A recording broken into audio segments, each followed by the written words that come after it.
young sailor, never seen the ocean or anything really, but this all kind of intrigued me. And he goes, and I have all this money, and I need a place to stay. And I was like, well, all right. And then the other guy goes, the other black gentleman goes, why don't we go to a whorehouse? And that's a good idea. And I'm like, oh yeah, well, it all sounded intriguing to me. And I was like, well, I don't really have any money for that, but I can take you. You know, I have a car, and I even suggested the place that I stayed because I think it was like $80 a night. It was pretty cheap for San Francisco.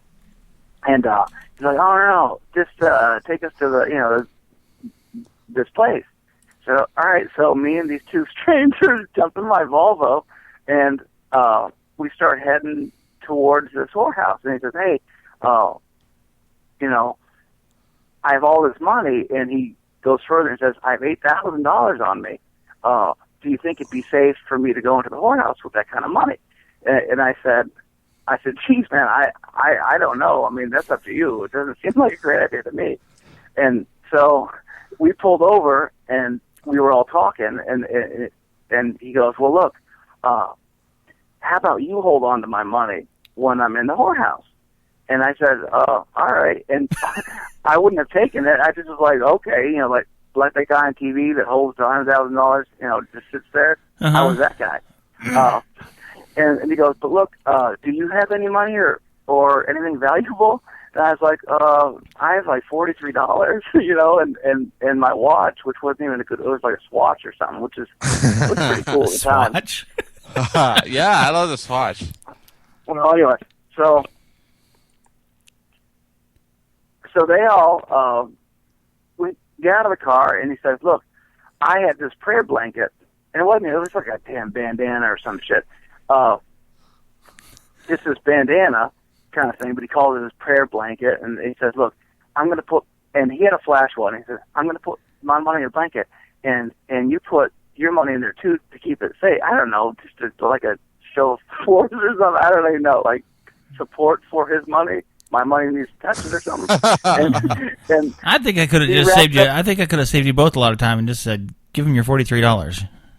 Yeah, well, thank you. Well, I didn't. Jody or John, pardon me, that didn't even occur to me. I was totally, retarded. I just totally swallowed the whole thing, hook, line, and sinker.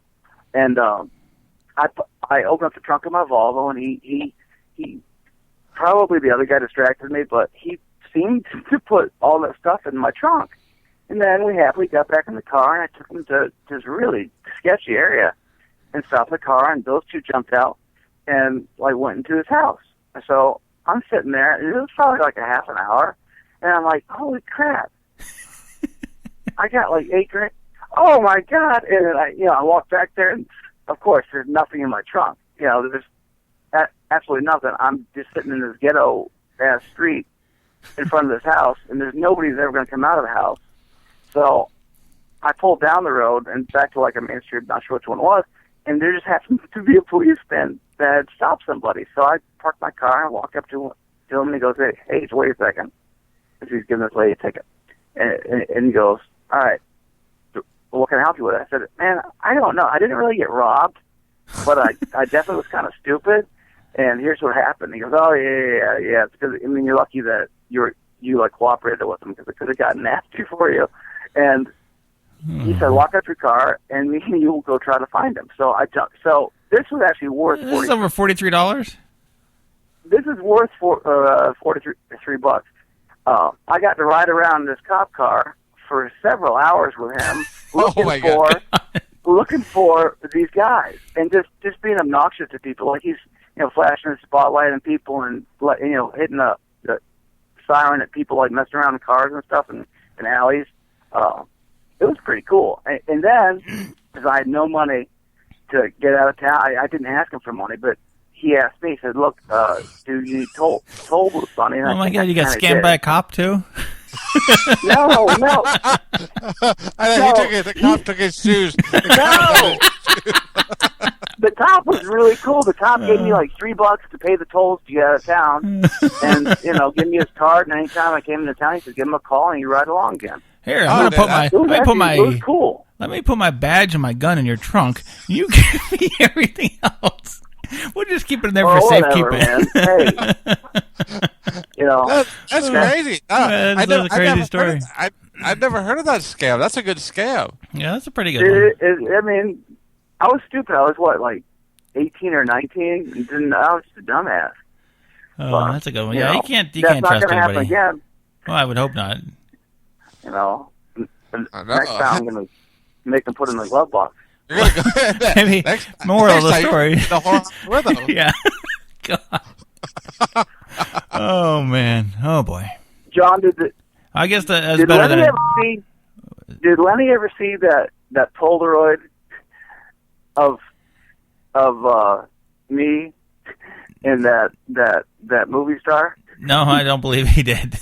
John told me he was an orphan. So, and I can't believe that. All right, well let's move on to bigger and better things. Man, it was good talking to you guys. I enjoyed the show. Yeah, thanks for calling in and stay away from the whorehouses. The whorehouses, yeah, I guess that. Well, it's a long time ago. All right, we'll talk to you again. Bye bye. Yeah, Joel talked about the Tenderloin. Tenderloin's a bad place. You don't want to be down there. Oh no, I've never been to San Francisco. I've never been to San Francisco. I was gonna say I've never been to Northern California, but I did drive through and not even stop. But yeah, that's sounds like he had quite an adventure. That's funny. That's good stuff. It would have been better. It would have been funnier if the cop had ripped him off too. But no, that's fine. Well, I'm glad he made it out of there without any physical. That was probably one of the cheapest lessons he could learn. If it was only $43 and a Swatch. A Swatch. There's some dude driving around. I wonder if he. See, you know what I would hate to think is that when he saw the Swatch, he just threw it in the garbage somewhere. Where is this crap? Is this the girl's watch? I like Swatches too, but looking back, I was like, wow, that's kind of. Oh man, that's funny. That's funny. All right, well, I think we're about ready for our first break, aren't we, Lenny? Yeah. Yeah. Okay. You want to introduce this one? This is great. I like this band. I've never heard of them, but no, yeah, but it's good. They have a good. It's just a guitarist and a drummer, and they're called Middle Class Rut, and the song is New Low, which is we're always reaching for that new low. Alrighty. We'll be right back after this one.